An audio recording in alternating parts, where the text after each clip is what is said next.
दोस्तों नमस्कार। All time classes में स्वागत है। मैं जितेंद्र कुमार। दोस्तों आज की इस नए वीडियो में दोस्तों जो मैं वीडियो लेकर आया हूँ ये काफी ही महत्वपूर्ण है और आपकी लाइफ से रिलेटेड वीडियो है मेरा दोस्तों। ये टॉपिक है, ठीक है ना। उस टॉपिक का नाम है दोस्तों पृथ्वी की उत्पत्ति। जहाँ पे हम रह रहे हैं, जिस पे हम डिपेंड है, उसके बारे में देख लीजिए पहले कि यह है क्या, कब इसकी निर्माण हुई, कैसे इसका निर्माण हुआ, ठीक है ना। तो बहुत सारे सवाल आते हैं, जैसे कि एक तरह से देखा जाए बेसिक नॉलेज। अगर हम कहीं भी कोई काम करने जाते हैं दोस्तों, तो पहले हमें काम करने से पहले उसके बारे में जान लेना बहुत ही जरूरी होती है कि वह बंदा है क्या, क्या करता है, कैसे रहता है, क्या करता है, क्या उसकी कारोबार है। तब जाकर के हम उसके जो मैं उस जहाँ पे जिस पद पे गया उसके हम कारोबार संभालते हैं, ठीक है ना। तो हम आइए देखते हैं सबसे पहले दोस्तों कि जिसमें मेरा जीवन संभव है, यानी इसमें धरती की बात कर रहा हूँ दोस्तों, जो जिसपे मेरा जीवन संभव है उसके बारे में आइए देखते हैं कि धरती की जो हमारी पृथ्वी की जो उत्पत्ति है कैसे हुई है, ठीक है ना। तो दोस्तों आपको इससे पहले कि आपको बहुत सारे मन में सवाल आते भी होंगे कि सर जब मेरा पृथ्वी की उत्पत्ति हुई थी उस समय पृथ्वी की संरचना कैसी थी, या जब हमारे पृथ्वी की उत्पत्ति हुई तो उसमें जीवन जो रहना जो जीना जो प्रारंभ हुआ था उस समय कैसे लोग जी रहे थे, है ना। तो उस समय आइए हम आपके माने ऐसे बहुत सारे आपके मन में बात सवाल आते होंगे कि सर ये कैसे होगा दोस्तों। और इस सवालों के लिए आप दोस्तों गूगल पे तो यूट्यूब पे कई सारे बुक आप खोल के देखते होंगे कि सर इसका सवाल मिल नहीं पाता, जवाब मिल नहीं पा रहा है। और एक चीज एक फैक्ट है कि आपका जो एक्चुअली जो जवाब है दोस्तों नहीं मिल पाता होगा, क्योंकि हर जो बुक में कई सारे गूगल पे कहीं यूट्यूब पे हर वैज्ञानिक ने अपना अपना जो सिद्धांत है वो प्रतिस्थापित किए हैं। जैसे कि बिग बैंग के सिद्धांत देख लीजिए, 1860 से लेकर के 1970 में यह बात कही गई है, ठीक है ना। तो ऐसे बहुत सारे वैज्ञानिक हैं जो हमारे पृथ्वी की उत्पत्ति के बारे में यह बात बताते हैं। तो दोस्तों आप कहीं भी आपको जानने की जरूरत नहीं है, आप बिल्कुल ठीक देख रहे हैं। ऑल टाइम क्लासेस जो मेरा वीडियो जो चैनल है उस पे देखते रहिए, आपके हर सवाल का जवाब मिलते रहेगा।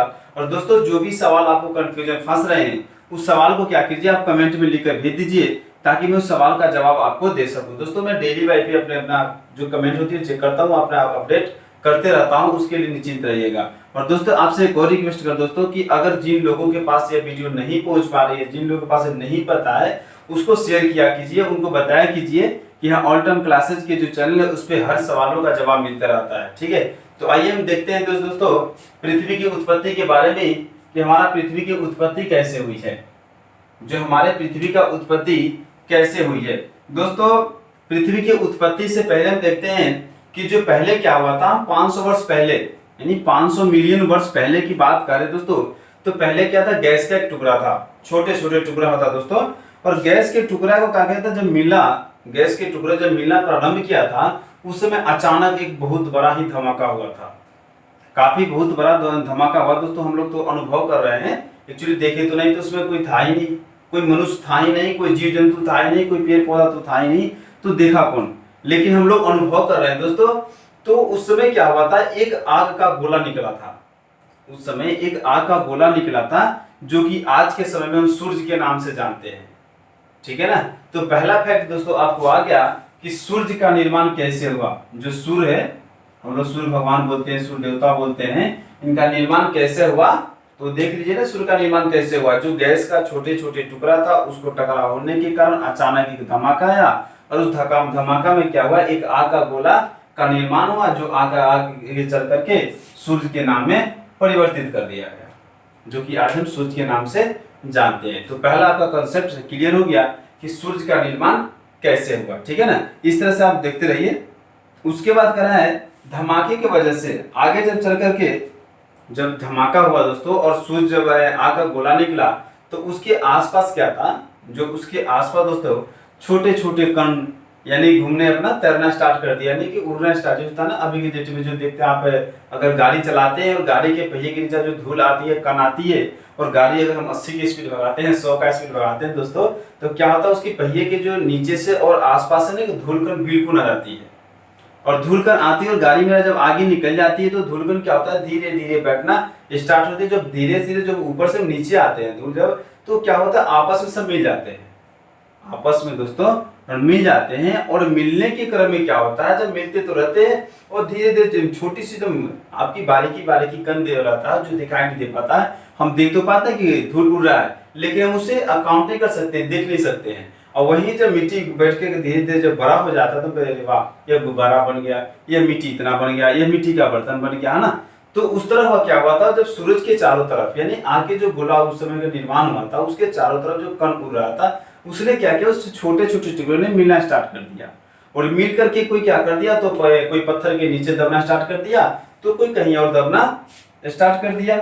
उसके बाद क्या किया, जब स्टार्ट करने के बाद में दोस्तों वहां पे गुरुत्वाकर्षण बल आने लगा। जब गुरुत्वाकर्षण बल हो गया, तो गुरुत्वाकर्षण बल के कारण वो पृथ्वी के वो कण जो क्या हुआ, एकत्रित होने लगा, और एकत्रित होकर के ही हमारे सौर मंडल का निर्माण किया। जब एकत्रित हुआ और उसके बाद सौर मंडल का निर्माण किया, और वह जो कण ही सौर मंडल के चारों तरफ, जो सौर मंडल है मेरा, उसके चारों तरफ क्या किया, एक छोटे छोटे ग्रह के रूप में निर्मित हुए, और जिसमें हमारे पृथ्वी भी शामिल है। ठीक है ना। तो दोस्तों इसलिए कहा गया है कि पृथ्वी ही एक अपना उपग्रह ऐसा ग्रह है, पृथ्वी ही एक ऐसा ग्रह है जिसपे जीवन जीना संभव है। अब जीना संभव इसलिए है क्योंकि पृथ्वी ही ऐसा ग्रह है जिसपे ऑक्सीजन हमारे सारे अवेलेबल, जीवन जीवित रहने का जो सारे चीज हमें अवेलेबल चाहिए, और सब कुछ इस धरती पे मिलता है, इस ग्रह पे, पृथ्वी पे मिलता है। ठीक है ना। क्योंकि आपको जो भी चीज चाहिए, आपको जो भी चीज चाहिए वो सारे के सारे इस पे मिलता है। उसके बाद क्या हुआ दोस्तों, उपग्रह तो हमारे देख ली कि पृथ्वी का निर्माण कैसे हुआ। उसके बाद क्या हुआ, जब उसमें ही मंगल ग्रह आते थे और पृथ्वी जब आते थे, तो मंगल ग्रह और पृथ्वी के फिर से टकराव हुआ दोस्तों। कुछ समय बाद, कुछ दिन बाद में मंगल और पृथ्वी के फिर से टकराव हो गए, और जब टकराव हो गया तो उसके बीच में क्या निकल गया, तो चंद्रमा का निर्माण हो गया। उसी समय चंद्रमा का निर्माण हो गया, और पृथ्वी क्या किया, चंद्रमा का निर्माण तो कर दिया, पृथ्वी और मंगल के टकराव के कारण चंद्रमा का निर्माण हुआ। और जब उस समय टकराया था, उसी समय से हमारा जो पृथ्वी है अपने अक्ष पे 23.5 डिग्री झुक गया। तो ये आपने सारे मास्टर जो सारे टीचर लोग अलग अलग आपने बताते होंगे, पढ़ाते होंगे कि हमारा पृथ्वी जो है अपने अक्ष पे 23.5 डिग्री झुका हुआ है। लेकिन कब से झुका हुआ है, कैसे झुका, ये किसी को पता नहीं। कई सारे दोस्तों को पता भी होंगे, किसी टीचर को पता भी होंगे, उसके लिए कोई बात नहीं दोस्तों। तो मैंने एक्चुअली जो फैक्ट आपकी क्वेश्चन है वो दे यहाँ पे है कि जो हमारे पृथ्वी है वो 23.5 डिग्री पे झुका हुआ है। और कैसे झुका देख लिए ना, कि जब हमारा पृथ्वी और मंगल दोनों के जब टकराव हुआ था, उस समय चंद्रमा का निर्माण हुआ, और उसी समय से हमारा पृथ्वी के क्या हुआ कि 23.5 डिग्री झुका हो गया। ठीक है। अब आइए हम देखते हैं आपके एग्जाम से रिलेटेड क्वेश्चन जो बनते हैं वो कैसे बनते हैं। जो दोस्तों मैंने बता दिया वो आपकी बेसिक नॉलेज हुआ, आपको एग्जाम में नहीं पूछे जाएंगे, लेकिन कई सारे दोस्तों ने पूछ देंगे कि हाँ बताओ तुम कि पृथ्वी का निर्माण कैसे हुआ, सूर्य का निर्माण कैसे हुआ, चंद्रमा का निर्माण कैसे हुआ, ग्रह कैसे हुआ, है ना। तो कई सारे एग्जाम आपको दोस्तों जो है क्लास में है, या कहीं आप जा रहे हैं, या शॉपिंग कहीं भी, तो दोस्तों वो सवाल है मैंने बेसिक क्वेश्चन हुआ है। ठीक है ना। उसके बाद आते हैं हम अपने एग्जाम के जो आपके एग्जाम में क्वेश्चन पूछे जाएंगे उससे देखते हैं। कहा है कि जो संपूर्ण सौर मंडल है, जो हमारा सौर मंडल का निर्माण हुआ था दोस्तों, अब कैसे हुआ तो आपको पता है। तो जो सौर मंडल है उसका व्यास कितना है, तो दोस्तों उसका जो व्यास है 1173 करोड़ किलोमीटर है। वो भी लगभग में है, एक्चुअल पता नहीं किसी को, लगभग में बता रहा हूं मैं। ठीक है ना। 1173 करोड़ किलोमीटर है। उसके बाद कहा है कि पृथ्वी की सूर्य औसत दूरी, पृथ्वी की सूर्य से औसत दूरी कितनी है। ये पॉइंट में 1.496 इंटू 10⁸ किलोमीटर है। ठीक है ना दोस्तों। ये जो मैं बता रहा हूँ एग्जाम से क्वेश्चन आपके पूछे जाएंगे, और आपके बीपीएससी में हो या यूपीएससी हो या रेलवे हो या एसएससी में, किसी भी प्रकार का एग्जाम हो, चाहे आपके छोटा लेवल है या बड़ा लेवल है, आपके हर एग्जाम में सवाल आपके पूछ दिए जाते हैं। और आपके एग्जाम में यानी ये मोस्टली एग्जाम पे पूछते हैं, है ना। और इसमें से आपकी सिर्फ इसमें से कम से कम 2-3 क्वेश्चन आपको एग्जाम में पूछ देंगे दोस्तों, ये फैक्ट है। सिर्फ इसमें से ही 2-3 क्वेश्चन आपके एग्जाम में पूछे जाएंगे। तो दोस्तों आपसे रिक्वेस्ट है दोस्तों कि जो मैं बता रहा हूँ और जो मेरा वीडियो देख रहे हैं दोस्तों, उन आपने कृपया ध्यान से देखिए, उसे स्किप मत कीजिए, भगा के मत देखिए, पूरे अंत तक देखिए, ताकि आपको मैंने पिछले ही क्लास में बताया दोस्तों, जो मैं अंत में जो नोट करके एक नोटिफिकेशन डालता हूँ, नोट करके जो कुछ आपको देता हूँ, आपको जो प्रोवाइड करता हूँ दोस्तों, वो काफी ही महत्वपूर्ण रहता है। तो आपको लास्ट तक देखते रहिए दोस्तों। तो कह रहा है कि जो पृथ्वी की पृथ्वी के सूर्य से औसत दूरी है, ये कितना है तो 1.496 गुना 10⁸ किलोमीटर है। उसके बाद करा है कि ग्रह के नाम देखिए। अब यहाँ पे ग्रह का नाम, दूसरा है घूर्णन अवधि और तीसरा है उपग्रह। आपको एग्जाम में 2-3 चीज पूछेंगे, किस ग्रह का नाम, किसकी उपग्रह सबसे अधिक है, कौन से ऐसे ग्रह है जो अपने अर्थ पे सबसे कम दिन में घूर्णन करते हैं, है ना। तो इस तरह के कुछ सवाल आते हैं दोस्तों। कह रहा है कि पहला जो है बुध, पहला जो है ग्रह का नाम है बुध, वह अपने अक्ष पे ओनली 88 दिन में घूर्णन कर लेता है। ठीक है, वह ओनली अपने अक्ष पे 88 दिन में घूम लेता है। दोस्तों एक और बात आप याद रखिएगा कि हमारा जो ग्रह है, एक पृथ्वी ही ऐसा ग्रह है दोस्तों जो वेस्ट टू ईस्ट घूमता है, यानी पश्चिम से पूर्व घूमता है। बाकी जो भी ग्रह है वह सारे पूरब से पश्चिम घूमता है। यह आपकी लॉजिकल क्वेश्चन है और आपकी ये याद रखने योग्य बात है दोस्तों कि पृथ्वी ऐसा ग्रह है जो वेस्ट टू ईस्ट घूमता है, यानी पश्चिम से पूरब घूमता है। लेकिन जो भी आपके ग्रह है वो सारे पूरब से पश्चिम की ओर घूमता है। ठीक है, तो बुध जो है हमारे अपने अक्ष पे सबसे कम दिन में यह घूर्णन कर लेता है। और इसकी जो उपग्रह की संख्या कितनी है, 0 है, यानी एक भी नहीं है। ठीक है ना। दूसरा करा है कुबेर, यानी प्लूटो कहते हैं। कुबेर हिंदी हुआ, इंग्लिश प्लूटो हुआ। प्लूटो दोस्तों अब तो खैर बंद भी खत्म भी हो गया, लेकिन करा जो प्लूटो है वो अपने अक्ष पे 247 वर्ष में अपने अक्ष पे घूर्णन करता है, सबसे अधिक समय में लेता है। सबसे अधिक अगर समय लेता है तो प्लूटो ही लेता है दोस्तों। ठीक है, सबसे अधिक अगर समय लेता है तो वह प्लूटो है जो 247 वर्ष लेता है। इसकी करा उपग्रह की संख्या कितना है तो 1 है। तीसरा करा है दोस्तों पृथ्वी।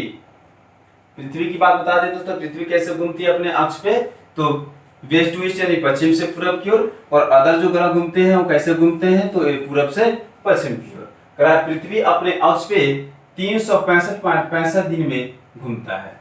पृथ्वी अपने अक्ष पे कितना में घूमता है, 365.25 दिन में घूमता है, यानी 1 साल 25 घंटे में। ठीक है ना। उसके बाद करा बृहस्पति। बृहस्पति का आपके जो दोस्तों इंपोर्टेंट, मैंने पहले ही बता दिया दोस्तों कि जो आपके एग्जाम से रिलेटिव क्वेश्चन है ओनली ऑन मैं उसे ही बताता हूँ। चाहे मेरी कोई भी वीडियो देख लीजिए आप, मेरे चैनल का कोई भी, या मेरा पॉलिटिकल का सारा मैंने लगभग में मैंने सारा टॉपिक डाल दिया हूँ दोस्तों, आप अपलोड कर रखा हूँ, तो आप कहीं भी देख लीजिए। जो मेरा एग्जाम से रिलेटिव आपके एग्जाम में पूछे जाएंगे फैक्ट क्वेश्चन, सिर्फ उसमें में, ये नहीं कि मैं ऐसे में 2 घंटे का वीडियो बना दूं और पता चले कि उसमें से 2 भी क्वेश्चन नहीं पूछ पाए।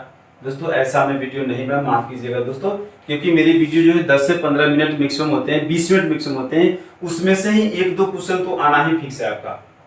आपके 1-2 क्वेश्चन तो कहीं जाना ही जाना नहीं है। और जो आपके जब चैप्टर में देख रहे हो आप पृथ्वी की उत्पत्ति, इसमें से कम 2-3 क्वेश्चन तो आपको पूछेंगे ही पूछेंगे, यह कंफर्म है, चाहे किसी भी एग्जाम में हो। ठीक है ना।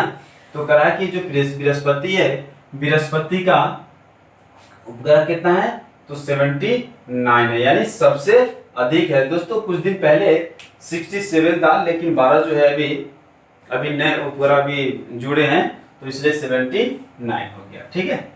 उसके बाद करा जाए टोटल हमारे दोस्तों ग्रह है 8 है। और कौन कौन है तो बुध है, शुक्र है, पृथ्वी है, मंगल है, बृहस्पति है, शनि है और अरुण और वरुण है।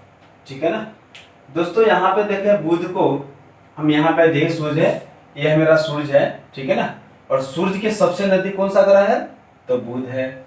उसके बाद शुक्र है दोस्तों। शुक्र को याद रखिएगा, शुक्र ग्रह को एग्जाम में काफी टर्न पूछता है, यानी बार-बार पूछता है। और कैसे पूछता है तो शुक्र को भोर का तारा भी कहा जाता है, सबसे चमकीला तारा भी कहा जाता है, या पृथ्वी का जुड़वा ग्रह भी कहा जाता है। तो इससे आपके एग्जाम में कई तरह से एग्जाम में पूछ दिए जाएंगे कि भोर का तारा किसे कहते हैं तो शुक्र को कहते हैं, पृथ्वी का जुड़वा किसे कहते हैं तो भी शुक्र को कहते हैं, चमकीला ग्रह किसे कहते हैं तो शुक्र को कहते हैं। ठीक है ना। यह बात आपको कंसेप्ट याद रखना है, क्योंकि इससे मैंने शुक्र से कई सारे एग्जाम में बन जाते हैं। ठीक है ना। आपके एग्जाम में पूछे जाएंगे या बुध के बारे में और शुक्र के बारे में, और मंगल तो पूछेंगे नहीं, पृथ्वी पूछेंगे, फिर बृहस्पति के बारे में पूछेंगे, क्योंकि बृहस्पति का आकार सबसे बड़ा है, जो भी आकार है वो सारे से बड़ा है हमारे बृहस्पति का आकार। अब दोस्तों सोच सकते हैं कि जब हमारा पृथ्वी का जो जो एरिया है वो इन्फिनिटिव है, हम आंकड़ा नहीं लगा सकते कि पता नहीं कितनी लंबी है,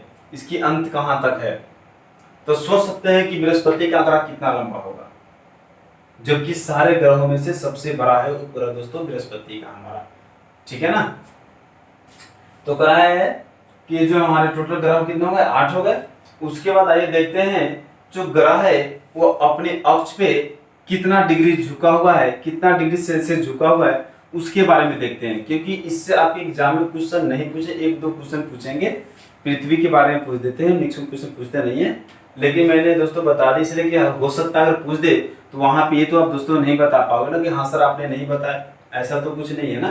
क्योंकि मैंने इसलिए पहले ही बता दे रहा हूँ दोस्तों, क्योंकि जो उपग्रह में ये ग्रह है वो 6-7 ग्रह में जो मेन पॉइंट है आपकी 6 ग्रह, उसके बारे में मैं बता देता हूँ, ताकि बाद में आपको कहने की एरर मिले कि सर आपने बताया नहीं तो मैं एग्जाम में लिख के आया कहाँ से, है ना। मैंने जो भी एग्जाम बता दे दोस्तों, आपको फैक्ट है कि आपको लिख करके ही आना है, चैलेंज है कि आप लिख करके ही आओगे। आपको पूरी उम्मीद के साथ में बोला दोस्तों, आपसे जब एग्जाम में हॉल में बैठोगे तो आपसे कोई सवाल नहीं छूट पाएगी, ठीक है ना। तो करा है कि जो ग्रह है और उसके अपने अक्ष पे झुकने का जो झुकाव किया है उसके बारे में बताया गया है। जो बुध है दोस्तों वो अपने अक्ष पे 7 डिग्री सेल्सियस झुका हुआ है। बुध अपने अक्ष पे कितना डिग्री सेल्सियस झुका हुआ है, तो 7 डिग्री। दोस्तों सारे कहीं भी आप देख लो, गूगल पे देख लो, यूट्यूब पे देखो, कोई बुक में उठा के देखो, सिर्फ बताएगा आपको पृथ्वी के बारे में। पृथ्वी अपने अक्ष पे कितना झुका हुआ है, तो 23.5 डिग्री। ना मंगल के पता है, ना बुध के पता है, ना शुक्र के पता है, ना बृहस्पति के पता है, किसी को बारे में आपको पता नहीं है और ना किसी टीचर ने बताते हैं।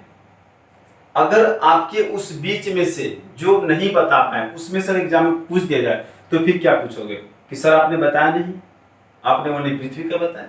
इसलिए मैंने दोस्तों पृथ्वी के साथ साथ अदर बाई उपग्रह का भी मैंने बता दिया कि यह ग्रह जो अपने उपग्रह अपने अक्ष पे इतना झुकाव किया, ताकि अगर एग्जाम में रख देता है क्वेश्चन तो वहां पे आपको मुड़ के नहीं आना पड़ेगा, वहां अफसोस करने की जरूरत नहीं है।